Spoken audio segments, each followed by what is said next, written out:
Olá, amigos do canal Investir Cada Vez Melhor. Gravo aqui a aula Princípios Básicos de Investimento. Vem comigo.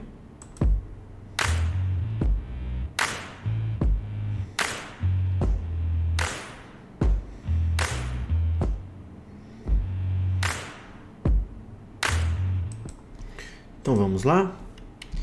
Aquele nosso disclaimer, né? Que esse vídeo tem apenas um caráter educacional.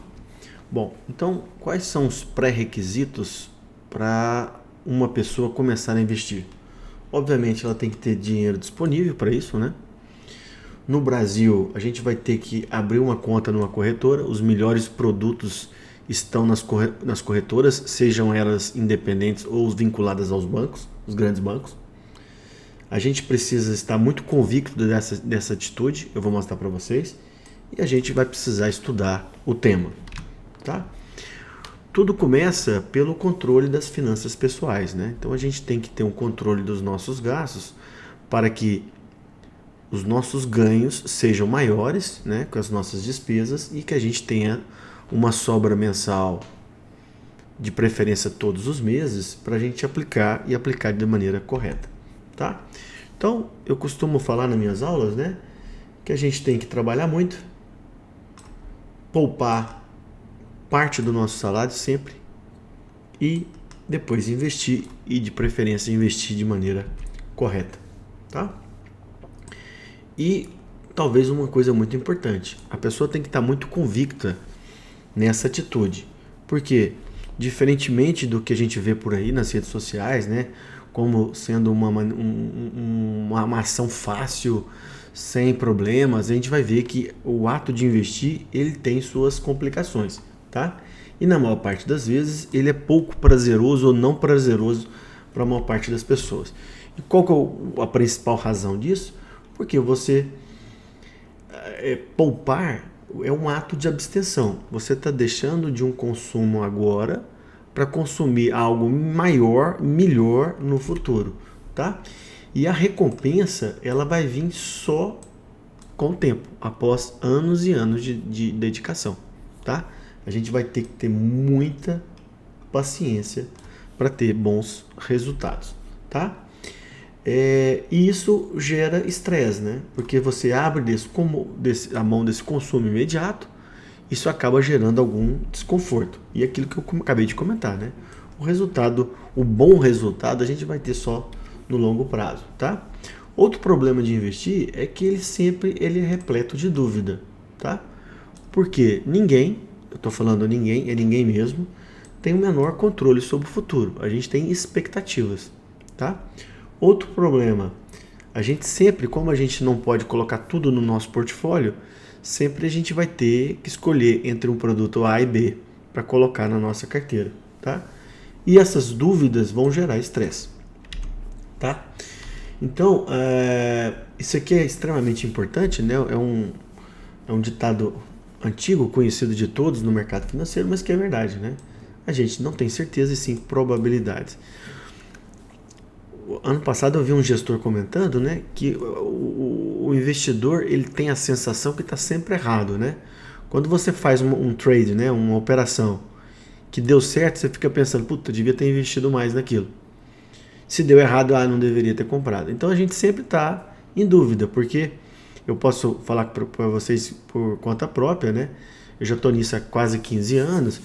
E todo investimento que a gente faz, ele é repleto de dúvidas. A gente não sabe se vai dar certo, a gente vai errar em alguns, acertar muito em outros, tá? Então o erro, ele vai fazer parte do processo, tá?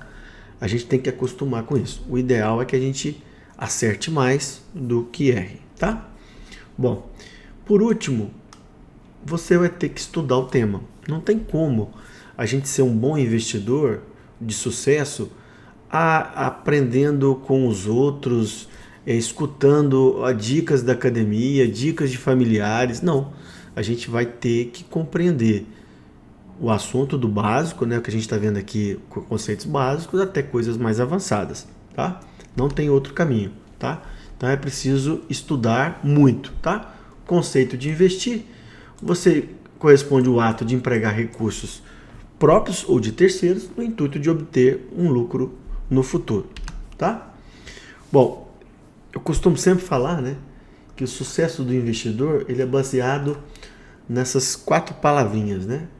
É preciso ter conhecimento sobre o mercado, é preciso uma dedicação acima da média, ter disciplina, especialmente em poupar parte dos seus ganhos, e ter paciência, porque os bons resultados eles acontecerão no longo prazo, tá? Outra coisa importante é que a gente tem que respeitar o mercado, tá? A gente tem que ser humilde, responsável e não fazer aventuras, tá?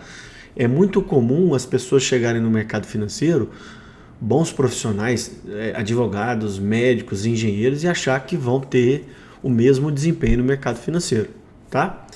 E isso não vai acontecer, tá? A gente pode ter sucesso, mas você vai ter que aprender o mercado financeiro, você vai ter que ter dedicação, você vai ter que ser paciente, tá? A gente tem que colocar na cabeça que no mercado financeiro a gente tem a reunião das melhores cabeças no mundo, de todas as áreas, tá? E aquilo, né? O mercado financeiro acaba transferindo dinheiro daqueles mais impacientes para as pessoas mais pacientes, tá? Eu vou citar agora para vocês 5 motivos para a gente começar a investir, de preferência o quanto antes. Então, a primeira razão é o declínio da capacidade de trabalho, né? Então, a partir de uma certa idade, a gente não tem a mesma capacidade, tá? Isso é uma evolução inexorável, isso vai acontecer com todo mundo. Alguns de maneira mais precoce, outros de maneira mais tardia, tá? E outra coisa é que cada vez mais a gente está tendo uma expectativa maior de vida, né? Hoje no Brasil, a expectativa média é quase 80 anos, 77, 78 anos. Tá? Então a gente vai ter que poupar parte dos nossos ganhos para investir bem e ter um futuro melhor. Tá? Outra razão seria que para as pessoas que trabalham no setor privado, o ISS ele tem um limite, um teto, né, que hoje está em torno de R$7.000. Tá? Para você obter esse teto, você tem que fazer uma contribuição mensal generosa. Tá? E o maior problema seria que vira e mexe a gente tem mudança constante nos planos de previdência no Brasil, tá? Então, assim, eu penso que você esperar o seu futuro depender só do INSS, eu acho que não é uma boa escolha, tá? Um motivo extremamente importante é você ter que preservar seu capital, tá? Porque se a gente pegar os nossos ganhos e guardar, por exemplo, sem ter um rendimento, a gente vai perder o dinheiro da inflação e vai perder o nosso poder de compra. Então, um dos motivos é quando você entra no mercado financeiro, a primeira coisa é uma preservação de capital e depois a gente ter ganhos maiores do que a inflação. Outra coisa importante é que no sistema capitalista, que ocorre na maior parte do mundo, né, inclusive na China, né, que lá é um regime misto, né, mas lá, para você conseguir coisas boas, você precisa do dinheiro, tá? Então aqui eu coloquei um extremo, né, que é uma primeira classe de uma empresa aérea, mas a gente pode colocar isso, você fazer uma viagem para o Nordeste, você fazer uma viagem para o exterior, você comprar um apartamento melhor, você ir num bom restaurante, você colocar seus filhos numa escola melhor, e assim vai, né? Tudo na vida acaba custando dinheiro, né? Dizem que a gente não compra quase tudo, mas o dinheiro acaba ajudando a gente a ter uma vida melhor. E talvez a razão número 5, não menos importante, né, que é garantir o futuro. Garantir um futuro melhor para a nossa família, com segurança, com qualidade de vida, tempo e a chamada independência financeira. Tá? Essas seriam as razões para a gente começar a investir, de preferência, como eu já falei, o quanto antes. A independência financeira não seria parar de trabalhar, é você trabalhar de acordo com o seu ritmo atual, tá? De uma maneira tranquila, com liberdade e ter tempo disponível para você compartilhar com seus amigos, com a sua família, tá? Então isso é independência financeira, tá? Não é só você ter dinheiro, é você ter qualidade de vida, tá? Então quais seriam os passos? Primeiro a gente precisa, quando novo, né, ter uma formação educacional muito boa, fazer uma qualificação profissional, ou seja, um ensino superior bem adequado, uma pós-graduação, tá? Começar a poupar desde cedo, tá? Esse livro eu recomendo para vocês, tem ele em português também, tá? O autor, ele coloca que a principal causa de uma pessoa ter um patrimônio bom no futuro é poupar. Muito mais do que você ser um especialista em mercado financeiro. Se você poupar, com frequência, os juros compostos vão fazer com que a sua carteira se multiplique ao longo dos anos, tá? A gente precisa ter uma disciplina financeira, tá? De preferência mensal, tá? E aquilo que eu falei, né? A gente tem que ter estudo, conhecimento para ter sucesso. Bom, vamos falar agora sobre alguns conceitos básicos. Pelo menos diferença entre ativo e passivo. Então você resolveu comprar um carro de luxo. Esse carro, legal, você vai mostrar para os amigos, você vai ter um conforto e tal. Só que ele vai te gerar despesas. Ele vai, além de você pagar um carro caro, né? Ele vai ter a desvalorização com o tempo. Você vai ter despesa com seguro, despesa com manutenção e assim por diante, né? Já se você pegar o mesmo dinheiro e colocar no Tesouro Direto, você, além de manter aquele patrimônio, você vai ter um rendimento. Se você colocar numa NTN-B, você vai ter um ganho acima da inflação, tá? Então, o ativo, como o Tesouro Direto, ele vai te render lucros acima do que você investiu lá. Já ao contrário do passivo, ele vai te dar só despesa, tá? Obviamente, na vida a gente tem que ter equilíbrio para tudo. O importante é que, quando você está começando a sua carreira, é que você priorize os ativos, que com o tempo eles vão te dar mais rendimentos, que você vai poder comprar os passivos, tá? Outra coisa extremamente importante que a gente tem que colocar ao nosso favor são os juros compostos, tá? Então eu vou mostrar para vocês um exemplo daqui a pouco que a gente pode ter um crescimento exponencial do nosso capital, especialmente ao longo do tempo, tá? A gente costuma falar, né? Deixa os juros compostos trabalharem por nós, tá? Segundo Albert Einstein, é a 8ª maravilha do mundo. Aqui está a fórmula, mas aqui eu vou mostrar de uma maneira prática para vocês, tá? Eu fiz essa simulação no meu livro, então tá lá. Eu investi 50 mil reais, tá? A um juro de 1% ao ano durante 120 meses, durante 10 anos. Tá? Eu apliquei 50 mil, eu tive aqui pouco mais de 100 mil reais ao longo desses 10 anos, com 120 meses e aqui com 1%, nos juros simples, tá? Aqui eu já coloquei o juro composto no mesmo tempo. Percebam que aqui, ó, o valor aqui já está bem maior. Aqui agora eu resolvi aplicar por 20 anos, tá? 20 anos. Olha o resultado. Agora, se eu colocar as duas coisas ao nosso favor, o juro composto e um tempo maior, aqueles 50 mil virou mais de 500 mil reais, tá? Então, guardem isso. Não precisa guardar essa fórmula. O que você tem que entender é que o juro composto é um juro que vai incidir sobre o capital e mais o juro que aconteceu no mês anterior. E isso vai crescendo, é uma bola de neve, tá? Quando a gente tem dívida, isso vai contra nós. Mas quando a gente tem investimento, o juro composto é muito a favor. E outra coisa é deixar o tempo ao nosso favor, tá? Eu fiz essa simulação em 2013, no lançamento do meu primeiro livro, né? Que lá eu colocava, ó, se você fizer uma aplicação de 10 mil, mais R$1.000 mensais, naquela época no Tesouro Direto, numa NTN-B, tá? Você tinha, ao prazo de 25 anos, esse valor aqui, tá? E se a gente colocar hoje, olha aqui, perceba que o juro lá estava 4%, o pré-fixado.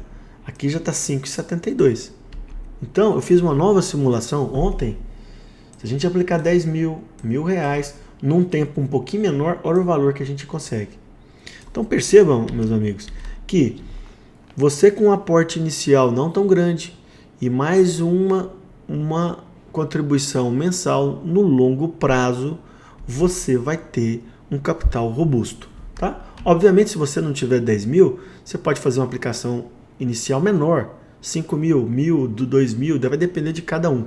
O que eu quero mostrar para vocês é que, num prazo longo, os juros compostos podem multiplicar aquele capital investido, tá?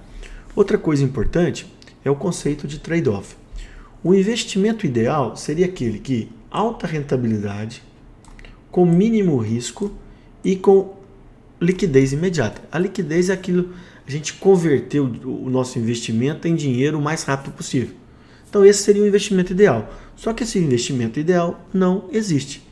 Para você ter mais rentabilidade, você vai ter que correr mais risco ou diminuir a liquidez do seu dinheiro. Então é a correlação entre os três fatores, tá? Outra coisa importante, a gente tem que saber que a rentabilidade passada não é garantia de rentabilidade futura. Então muitas vezes a pessoa vai aplicar, por exemplo, num fundo de ação, ela vai lá e olha na revista tal, o fundo que mais rendeu o mês passado é esse, então eu vou colocar o dinheiro.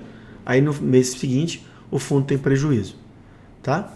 Então a gente tem que saber isso, né? A rentabilidade que aconteceu no passado não é garantia de rentabilidade no futuro. Outra coisa é aquilo do retorno versus o risco, tá?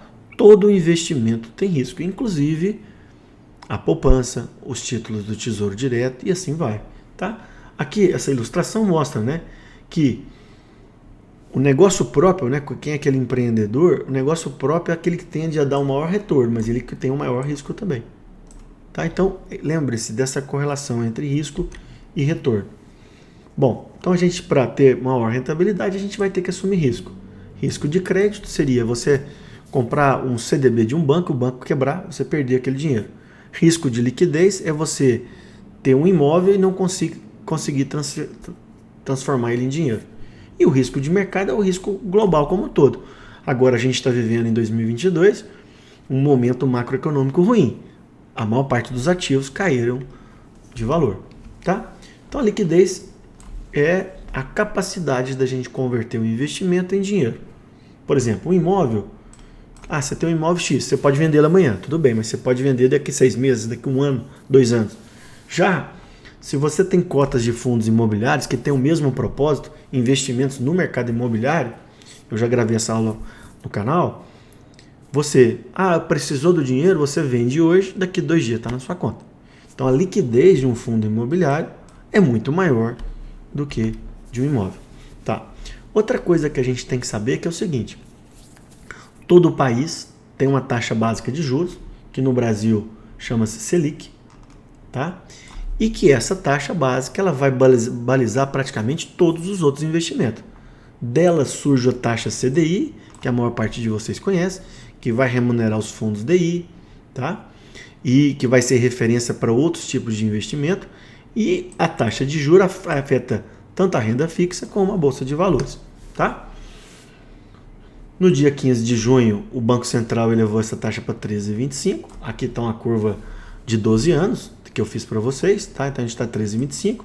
Acredita-se que talvez a gente pode ter mais uma pequena alta na próxima reunião, tá? Então perceba que a Selic ela vai fazendo ciclos, né? Tá? E aqui a gente está muito próximo de entrar num platô, tá? Muito próximo de entrar no platô. Pode entrar nesse platô a 13,50, 13,75 até 14. Mas a maior parte dos analistas acha que a gente vai chegar nesse platô, vai ficar durante um tempo para combater a inflação e depois a gente vai cair, tá? Então eu tenho comentado nas minhas aulas que eu vejo um momento ideal para a gente investir em renda fixa, tá? Porque hoje um título pré-fixado está pagando em torno de 13%. Um tesouro inflação está pagando a inflação mais em torno de 6%. Então acho que está na hora da gente garantir esses valores por longo prazo. Como no mercado a gente não tem certeza, né? O ideal é que a gente faça isso aos poucos, né? Vai comprando aos poucos para garantir aquelas taxas, tá?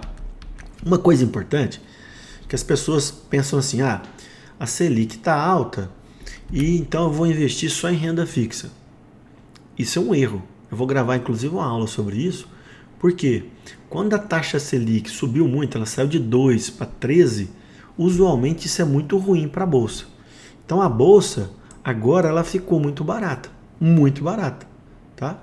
Então talvez é o momento também da gente comprar Bolsa. vai ter mais risco, mas a gente tem a possibilidade de ganhar 30, 40, 50% ou mais nos próximos 2 a 3 anos. Tá? Vou gravar uma aula só sobre isso. Bom, aspectos relevantes, outros, né? Qual que é o horizonte? Você decidiu investir. Qual que é o horizonte? Qual que é o tempo que você quer aquele dinheiro de volta? Qual que é o seu perfil de investidor? Você é mais conservador ou você é mais agressivo? E o conceito de diversificação. Então vamos lá, horizonte. Então, eu costumo falar que a pessoa tem que ter uma carteira de curto prazo e uma carteira de longo prazo. O curto prazo vai ser aquele dinheiro para reserva de emergência, aquele dinheiro que você vai guardar para alguma oportunidade no mercado financeiro. Então ele tem que ter baixo risco e maior liquidez. Tá? Então eu gravei essa aula, vocês assistam lá, que lá eu falo os investimentos que com essas características. Já no longo prazo, eu vou abrir mão da liquidez, só que eu vou buscar uma maior rentabilidade e vou assumir um pouquinho mais de risco. Tá? Então esse balanço da carteira tem que acontecer.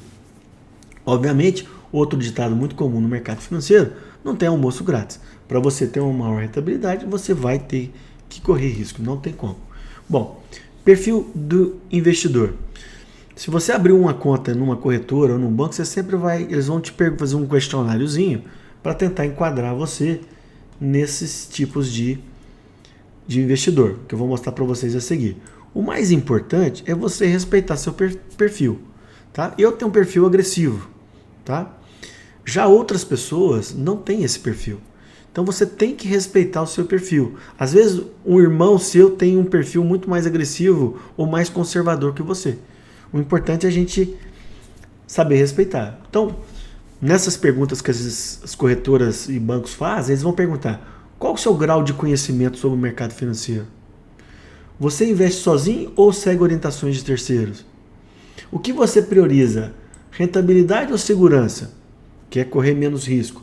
Isso aqui é o mais importante, tá? Vira e mexe, as pessoas falam: eu tenho perfil agressivo, eu sou tranquilo. Na primeira queda da bolsa, a pessoa desespera e sai no prejuízo. Tá? Isso aqui é o importante. Para você saber se você tem um perfil agressivo, você só vai saber quando nos períodos de queda importante, como a gente está vivendo agora. Eu já passei por inúmeras, né? E sei que esse momento é uma coisa transitória, a gente não sabe quanto tempo vai durar, mas que vai retornar, a gente retorna. É questão de tempo, tá? Quanto tempo você pretende deixar aquele dinheiro investido, qual que é a sua experiência e o nível de escolaridade. Então, ao você responder isso aqui, eles vão te encaixar num desses perfis, tá? Uma vez eu vi uma pessoa falando no portal Infomoney, né, que o brasileiro é muito arrojado para gastar e conservador para investir, que deveria ser o contrário, tá?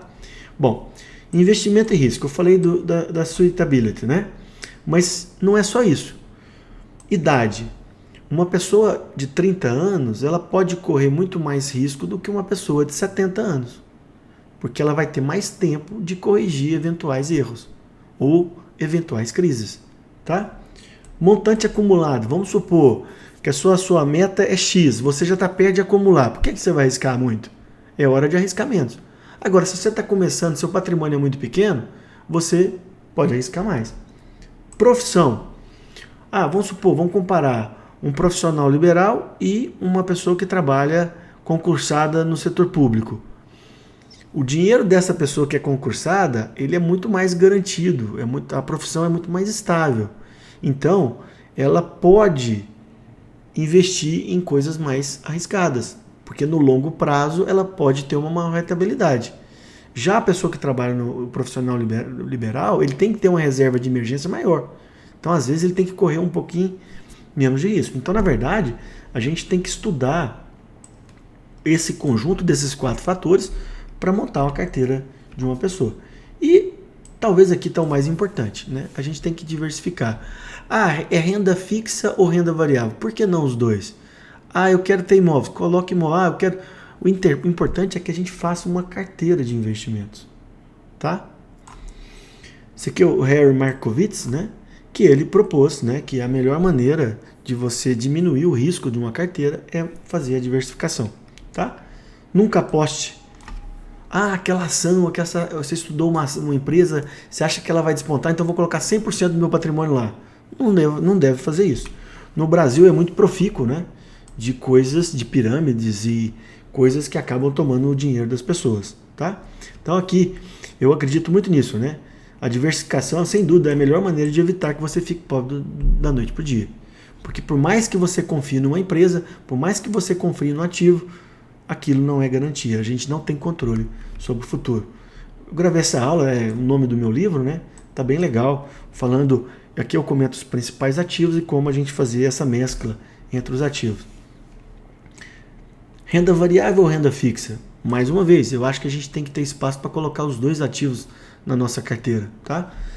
Qual que vai ser o equilíbrio? Vai depender do perfil de cada um, daqueles fatores que eu comentei. Vou gravar essa aula, né? Para mostrar aquilo, né? Que os juros altos, como a gente está vivendo hoje no Brasil, ele tem oportunidade em renda fixa e também tem muita oportunidade em renda variável, nos dois, tá? No passado, as pessoas, os educadores financeiros, falam assim, a base de uma carteira é você ter a maior parte de imóveis, no meio você vai ter renda fixa, incluindo a poupança, que era muito indicada antigamente, hoje a gente sabe que rende muito pouco, e lá na pontinha a renda variável. Eu hoje não acredito nisso. Eu acho que a gente tem que analisar os fatores que eu comentei e a gente montar uma carteira de acordo com o seu perfil, de acordo com a sua idade. Eu acho que tem espaço para todos os ativos, tá? Aqui, por exemplo, no meu livro eu coloquei, perfil conservador, nessa proporção. Você tem caixa, que é o azul, você tem renda fixa, que são títulos do Tesouro Direto ou títulos privados, você tem fundos imobiliários, você tem previdência, você tem ação e tem ativos de proteção, que geralmente eu coloco ouro e dólar, tá? Existem outros, mas esses são os principais. Perceba aqui que numa carteira mais agressiva, você já aumenta um pouco mais de ação, porque você vai aumentar o risco da sua carteira, porém ela tem um potencial maior de rentabilidade no futuro, tá? Outro conceito importante que a gente tem que pensar é que qual que é a relação dos nossos investimentos e imposto de renda, tá?